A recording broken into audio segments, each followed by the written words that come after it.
Namaste and welcome to the Australia Today. I'm your host Jai Bhardwaj, and today is one of the most important and tense day for us here in Melbourne City for Indian Australians. Why it is? Let me explain to you. Khalistan menace is running amok here at Federation Square, and it is very concerning to members. Let's join us. Bharti Kundal, a community member, very concerned. She's at Federation Square. And is Makarand Bhagwat, who is president of Hindu Council of Australia, Victoria chapter. And to analyze everything, we do have our editor, Dr. Amit Sawal. Welcome to every one of you. Let me get to the business straight away.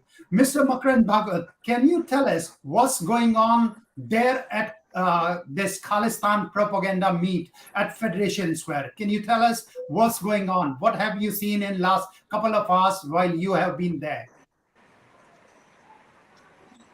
Well, I can see a lot of people around me since I've been here. Can you hear me okay? Yes, we can. And looks like there is a significant crowd here. And a lot of people are very, a lot of resources, a lot of cars are going around. Makarandji, we can see all that. Can you tell us what's going on? What are your thoughts on seeing this? Is it Hindu hate propaganda happening there as it was previously? I don't see any sign of that at the moment. That's the reason I came here to see if there is anything happening on that front. So far, they are only shouting the Khalistani slogans, and I haven't heard any anti-Hindu hate slogan or anything like that, but I'll keep a watch. Okay, let me go back to Bharti Kundal. Bharti ji, can you tell us what you have gone through? I suppose there was an attack on a Tiranga flying man right there in the middle of Melbourne City. Yep, so there was a certain confrontation happening, Jitarth, while I was at the venue. And I was here actually, I came in here at around 12:30 and I asked the police whether I can, do a filming of the event. So I just actually literally took permission from them, and then they said that yes, it's a public place, so you can actually film it. But then, while there was a confrontation happening at the back, the police, someone from the other side, said to the police, directed the police that I should not be allowed at the venue. So I don't know what is the issue of me filming at a public place. Then police told me that there is a direction that we are telling you that you cannot enter the Federation Square for any filming now. You can see at the back. Yeah, keep saying, keep talking. Yeah, I am still here, but I'm at the other side of the street because I'm not allowed to go to the Federation Square as per the direction from the police. So, So I have to be at the other side of the street, right? So at a public place, we are not allowed to enter in. That's what is happening. these Khalistani goons are attacking the Tiranga flying man. Mhm. Yep, I think there was a certain confrontation at one point, and then there were certain people here with the Tiranga in their hand, and eventually even they were asked to move out from the venue, and they cannot be at the Federation Square carrying the Tiranga in their hands. Did you ask police what's the issue with holding a Tiranga Indian flag, Indian national flag, and there is no issue for them for flying the Khalistani flags? So I actually asked the police what's the matter about that. So they did not give me any further information on that, and then eventually even I was removed out of the venue when I started to ask questions. So the Victoria Police is kind of giving a free hand to these Khalistan goons, and they are kind of not allowing any of Indian Australians who are of opposed views. Is that what you're saying? Yep, so this is the case. For now, they are not allowing anyone to enter the venue apart from the people, those who are here to vote in the referendum. That's what it looks like because, yes, I wasn't like ready to accept that being at a public place, I'm not even allowed to enter the Federation Square. Like literally, they just asked me to move to the other side of the street, and I cannot come in. I'll just show this video one more time where these Khalistani goons are attacking the Tiranga flying. Yep, so that's just in front of the Kundal street as well. If you sorry, when the police are gathering up. If you want, I can just go and show it up. But yes, that's what the situation at the moment. Amit, what are your thoughts? What is going on? I mean, I am just angry, upset, and everything. Now, Jitarth, I think I've been predicting this for the last 1 month that the infatuation with Khalistan ideology will lead to desperation and desperate acts such as vandalism, and that will ultimately result in some violent brawl at some point of time, because this is not a peaceful ideology that we are talking about. I think our editor Pallavi Jain has written quite a lot about how Khalistan is a very violent ideology, which has resulted not just in India, but in a country like Canada, has resulted in mass murder of people through their.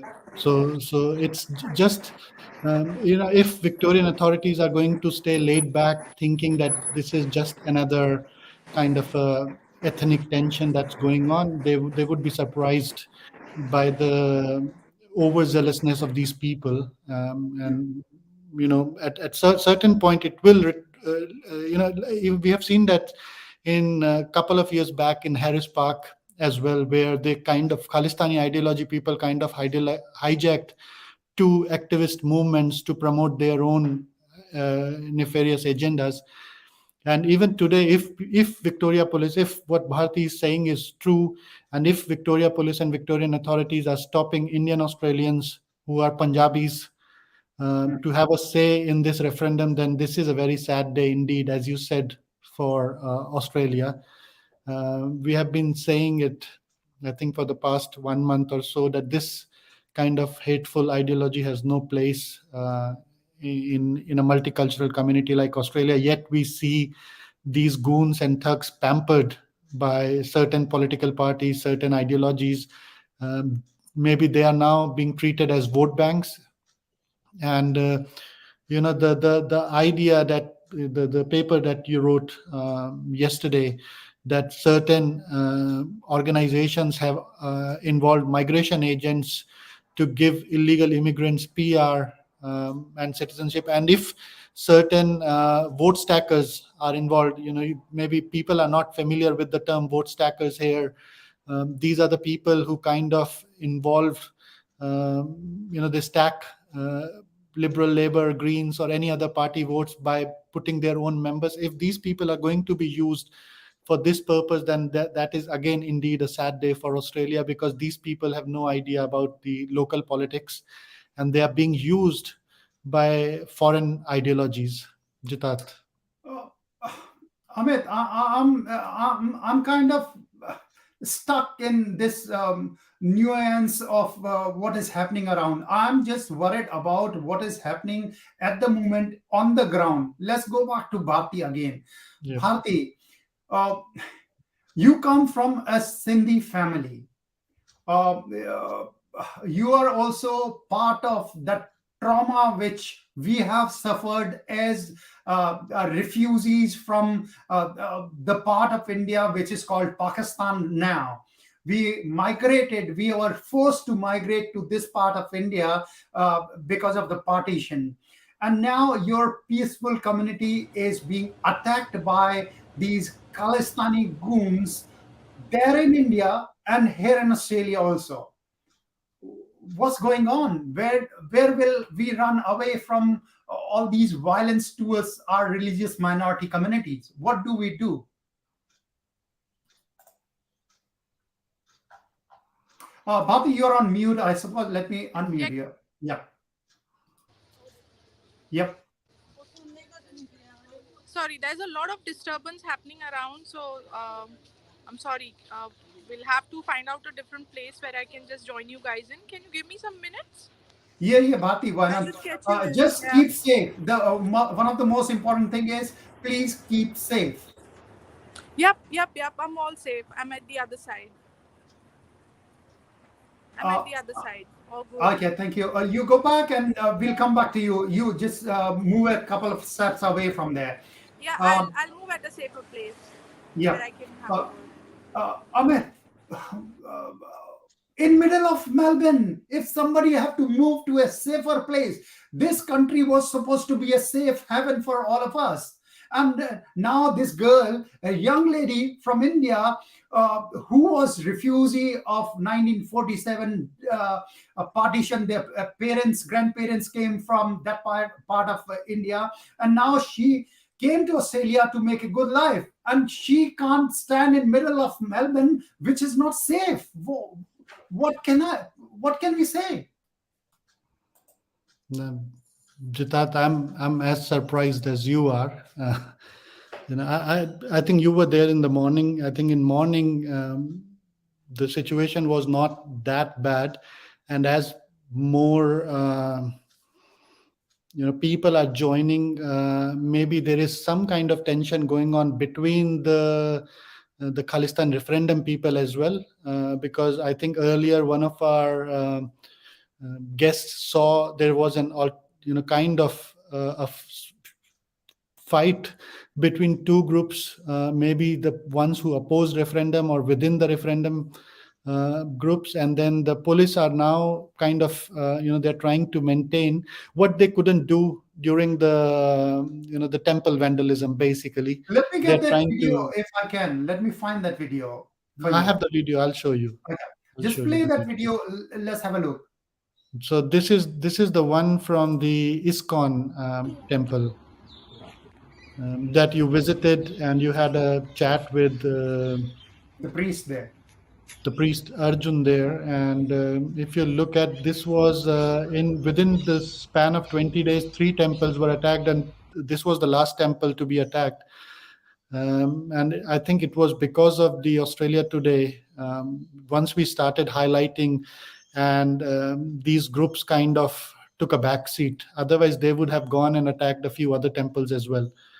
And it is on record that almost all the groups, even the Jewish Association and some other bodies, religious bodies, condemned this as intolerant act.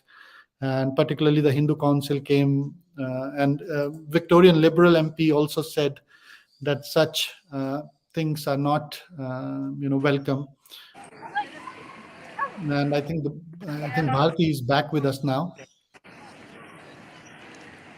Yep, I think there was this discussion going on around the partition and who else can comment better than me, Jitarth. I think because I come from the family of refugees. We do have that background, and even then we were not given a choice. Even today, like while I was trying to enter the venue, I had the same feeling that I had no choice. I was there just as a concerned member of the community to enter there and just see what's happening around. It's a public place. It's not a private venue, right? So then, even then, I was asked to move. It's actually very shocking.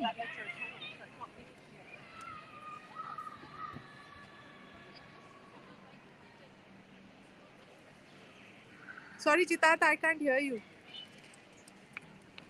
Sorry, Bharti, I was on mute.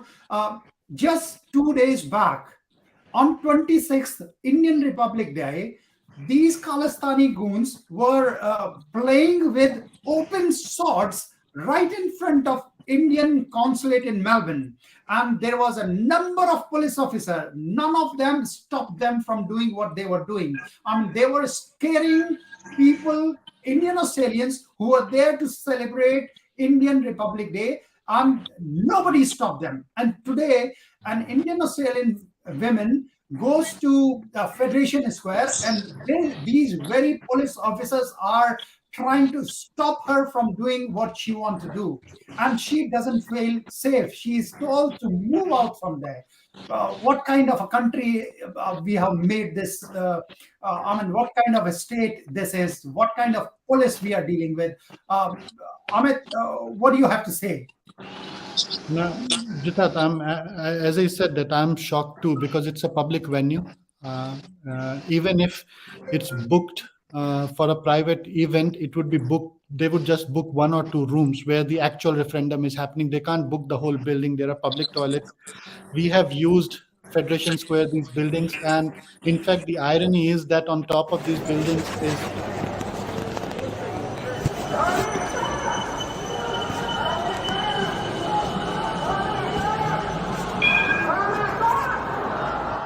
video that these people, I've been using a word, street credibility, street cred for a very long time. This is a word where some ethnic gangsters used to do similar tactics in America to gain street credibility. They are terrorizing. They are using graffiti, vandalism. So these are borderline terror-like situations where, say, for example, Bharti can actually, they would say she's most welcome to join, but they're also threatening her, right, at the same time. So she, as a very sensible human being, Indian Australian, she definitely will choose not to enter the premise because something can happen to her inside the premise, and they can push her. If you remember Bharti and Jitarth, during the farm protest, one of the members, one of the protesters actually pushed the Indian consulate guy near the ramp. He shouldered him deliberately, and when the police asked him, he said, "I was just walking." There was a video of it. It was caught on video, and he still lied. He said, "I was just walking. He was in way." Now, I've never seen anyone in Australia, even India, if someone comes in front of you, you politely say, "Excuse me, I need to pass." No one pushes anyone, right? So that was a very deliberate act. The police did nothing. It could have been, they could have charged him with assault. They did nothing there, maybe just a warning. And today also, maybe these people would be, let go with just a minor warning. And then the next day you will see swords turning into guns at some point of time, like Canada. People being beaten in their offices, what's been happening. Then the boycott starts. I'm just telling you the playbook from Canada, how Khalistanis operate in Canada. They have boycotted a large number of Hindu Punjabi businesses, in the areas of Brampton and Surrey. These shops were shut down. This was particularly during the farm protest and the CAA, where they used this opportunity to target Punjabi Hindus. So this will happen here as well. Amit, let me show you the what I have, the video. Probably you will understand more.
So you can probably understand what's going on there.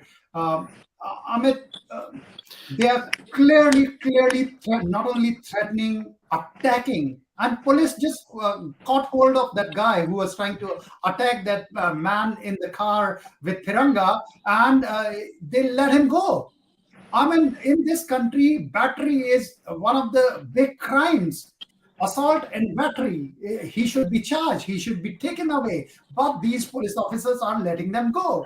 And then I have no idea what's the reason for it, but soft pedaling has to stop, and this has to stop now, today. Amit? No, that's very true, Jitat. I think that the person was not even given a warning. He was just politely escorted towards the main rally ground. So basically, what they are doing is they created a kind of boundary at Federation Square where the actual referendum is taking place. When you were there in the morning, I didn't see anyone towards this side. Yes. You had a walk. You showed us the area as well. But now they are spreading out and they're claiming more ground just to keep the Indian Australian, the Punjabi Hindus and the Punjabi Sikhs, Muslims out who do not support their activity. So it's clearly terrorizing the other groups. And if someone comes and says Hindustan Zindabad or Khalistan Murdabad, you should be open to that act as well because you believe in free speech in the first place, right?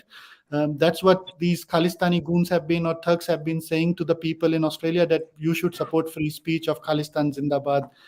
So what happens when someone comes and shouts Hindustan Zindabad? You should be open and listen to that as well. This is the level of hypocrisy that these people have.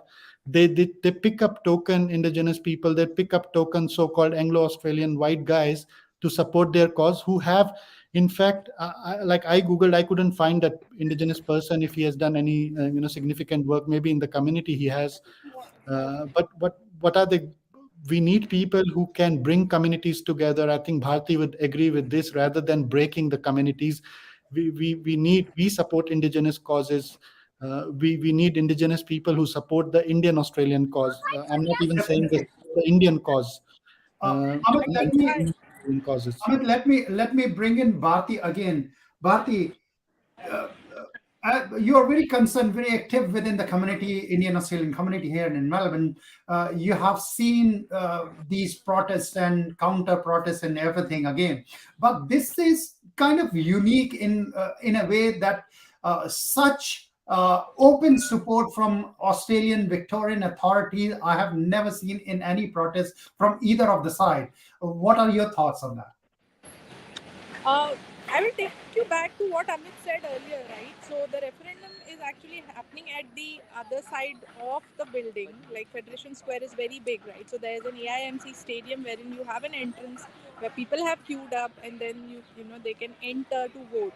So now in the morning, one of my friends, she was there, and when she was trying to trying to get close to the queue, the guy just told her that you cannot enter this place. So I'm not sure how the venues are booked here, but then if you look at the Flinders Street station and the foyer just in front, just at the opposite side. I mean, I don't know if this entire building is owned by them at the moment.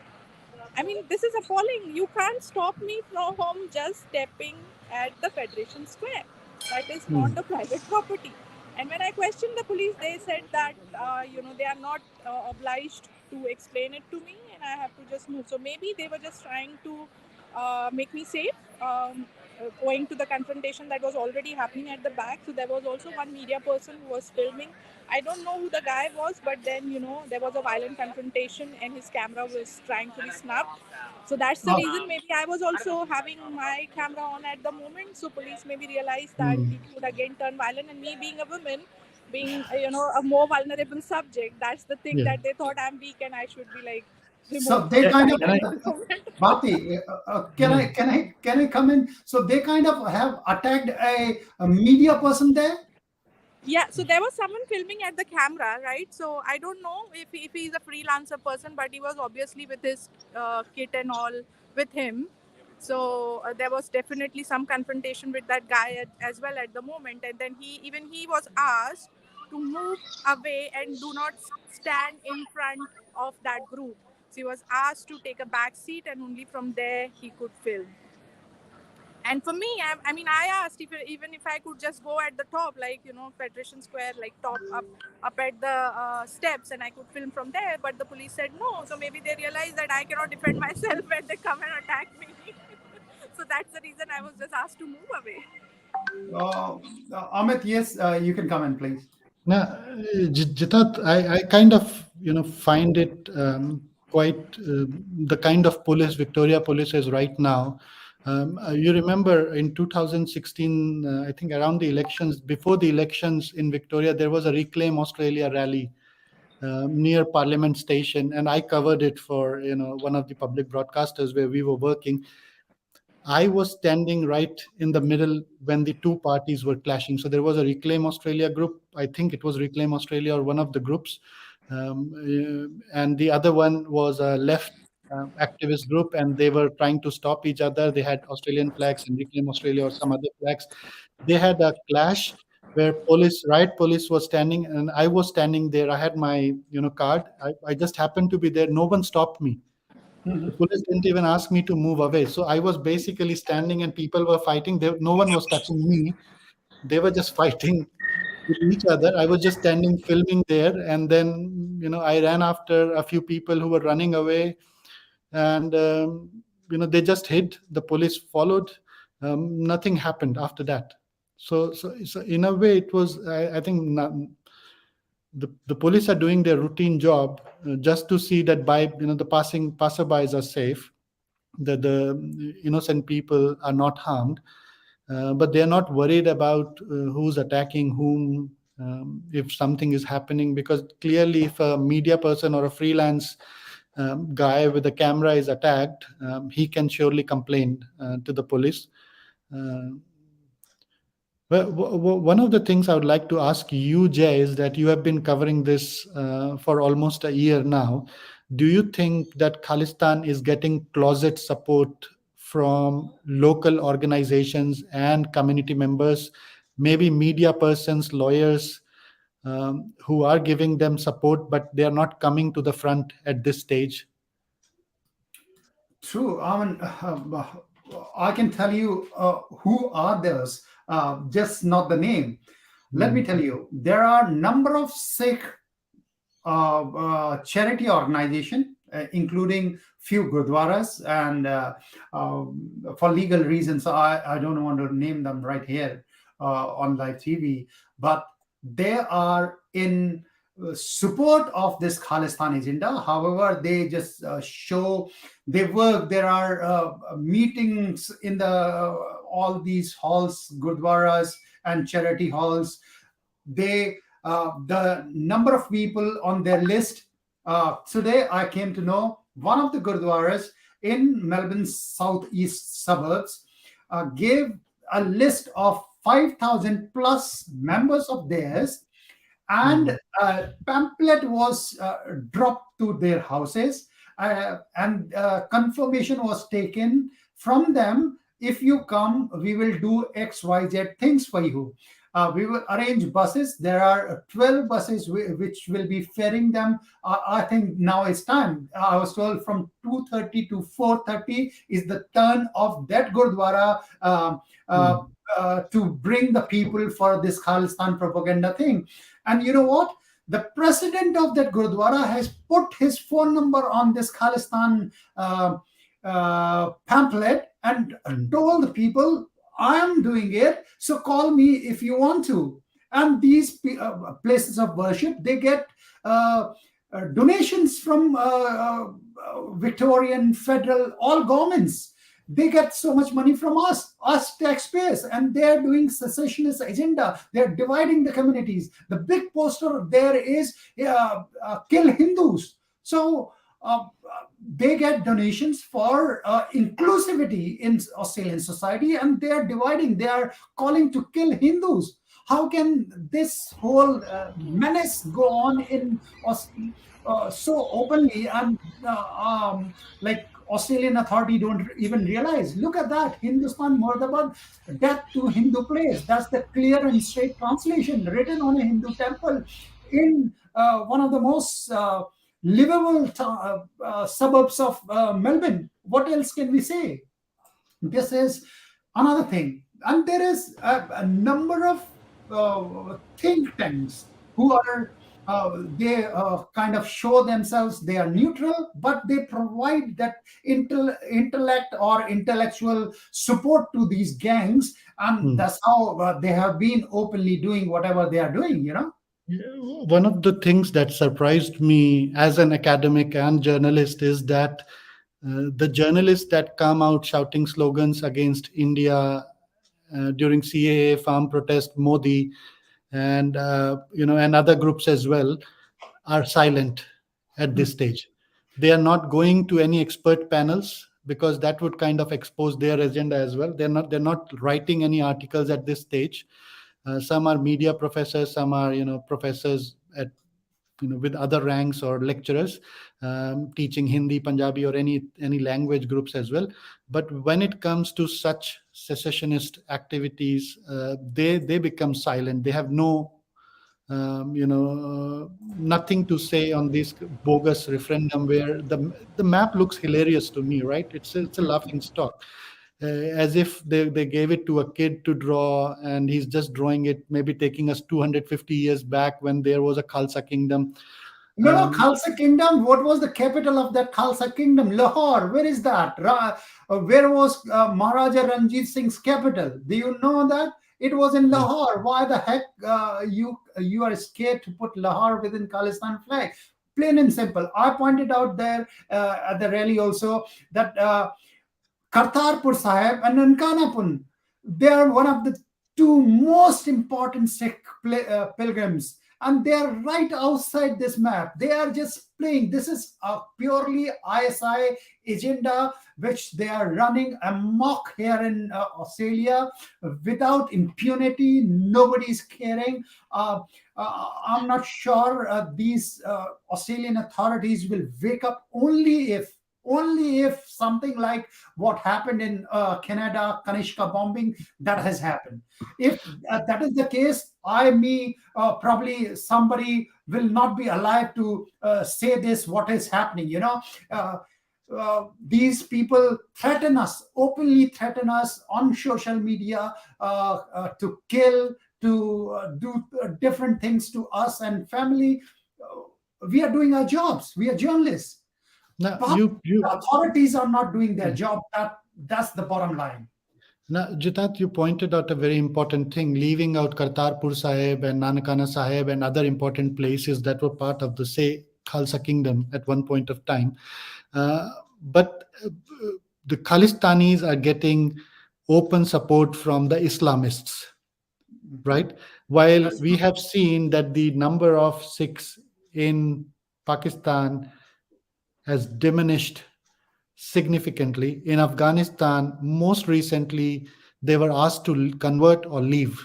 If I'm right, Amit, let me tell you, the local coordinator for Sikh for Justice is Salman. Mr. Salman is local coordinator for Pannu. So you can understand who is doing what here. And I'm not saying it without proof. I have written proof that the whole drama which is happening right now at the Federation Square is the brainchild and the main coordinator of all this drama is that Mr. Salman. And it's on email with me. I mean, Mr. Pannu, he's a terrorist. He has been declared by India as a terrorist. His organization has been declared as a terrorist organization. They are doing this on behest of Pakistan's intelligence agency, ISI.